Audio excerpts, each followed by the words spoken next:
Also joining us from Washington, D.C. tonight is Sean Spicer. He's the Communications Director for the Republican National Committee. Sean, welcome. It's good to see you. Thanks, John. What's your reaction to what you just heard Jay Carney say there? I think what you've seen over the past 24, 48 hours are House Republicans continuing to find a way to fund the government in a way that's both responsible, that deals with the issues and respects the voice of the American people and the message that they're sending, which is that they don't want the Affordable Care Act, that Obamacare is crippling businesses and jobs, and that, frankly, we're spending too much and we need to do stuff to rein in our government spending. So the message tonight is that the House Republicans are going to stand firm? Absolutely.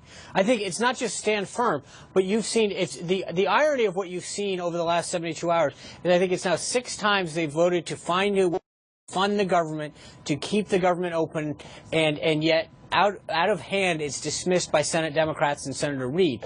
Last night, in fact, Speaker Boehner said, let's appoint conferees, get a bunch of adults to sit down at a table, sit across from each other, and try to work this thing out. It was summarily dismissed by Senator Reid and Senate Democrats who said, we have nothing to talk about. You heard the president today say, I have plenty of other things to talk to him, but not this. The president and Senate Democrats don't want to have a conversation. It's their way or the highway. House Republicans have tried time and time again to find a way to keep the government open and yet stay true to what the American people are telling them they want.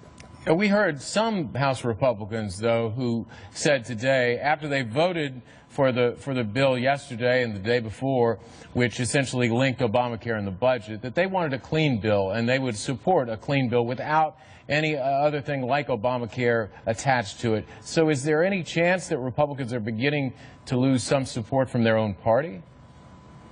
No, I think that you're seeing, and vote after vote shows it, that our party is pretty united when it comes to this. I think we're hearing more and more every day that we stand firm that the folks out in America who are calling and saying, I appreciate you taking a principled stand on this.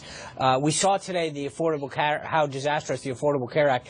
Almost every single exchange went into tatters, and if it was that hard to sign up online for health care, can you imagine how hard it would be to make an appointment to see your doctor?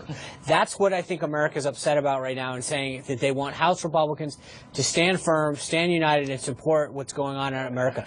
And it was this, John, the key in this is that it was the administration themselves that said that Obamacare was not ready for prime time. They asked for a delay for certain businesses, for big corporations, and all that House Republicans are demanding is saying if the administration is going to stand up for big corporations, that we should give small businesses and individuals the same delay that the administration has summarily given to large corporations. No, and I understand. You've said that very clearly for the past several days. But do you really think, Americans may not like Obamacare, but do you really think Americans are happy that those in Congress are standing up and essentially shutting down the government for an extended period of time?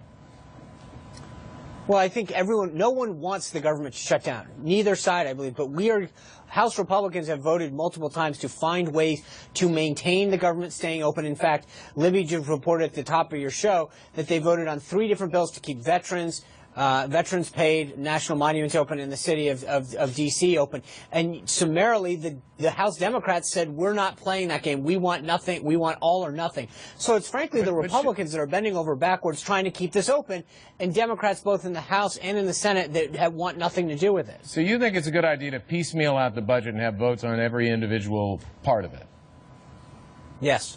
You do, and you think that's a better plan for the United States government than passing one budget? So that ought to be the norm. No. Well, let's back up, John.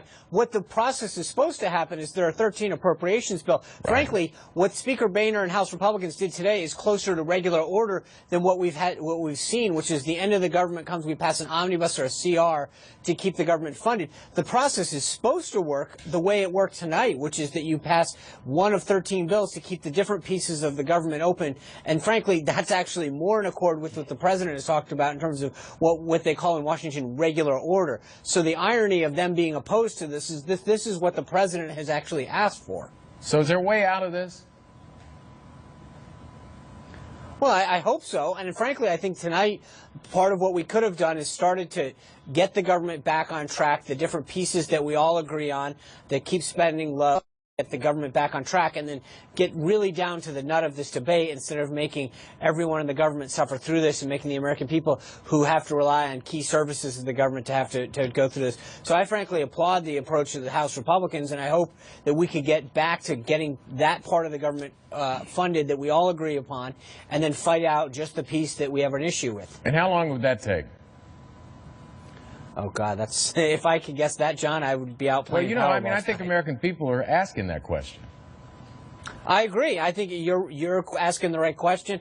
I wish I knew the answer to that, but I think, like I said, I can't say it more times, but the House Republicans are trying to find a way forward that meets everyone halfway, trying to appoint conferees, trying to appoint or pass bills that fund the areas of government that we all agree upon, so we don't have more images of veterans who are prevented from seeing the World War II memorial, saying, let's take those pieces, let's take the Veterans Affairs piece, let's take the District of Columbia funding, and start to get those areas passed. But there's only so many times that Republicans can bend over trying to meet the other side halfway before you have to start admitting that House Democrats and Senate Democrats don't want actually to get a deal.